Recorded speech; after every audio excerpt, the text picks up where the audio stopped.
Higit isang linggo mula nang i-anunsyo ang pagkakaroon ng diverticulitis o pamamaga ng isang bahagi ng kanyang large intestine, muli ay personal nang nakadalo si Pangulong Ferdinand Marcos Jr. sa kanyang unang public event sa labas ng Malacanang kahapon.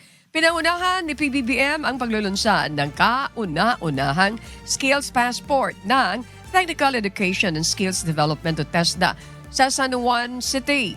Ang TESDA Skills Passport ay ang kauna-unahang mobile at digital solution upang mas mapadali ang training, certifications, employment at scholarship para sa mga Pilipino.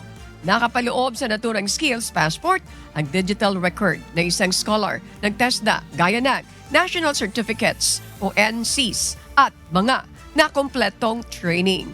Ayon kay Pangulong Marcos, pagtutuunan ng pansin ng kanyang administrasyon ang pagdaragdag ng kaalaman at kakayahan ng mga naghahanap ng oportunidad.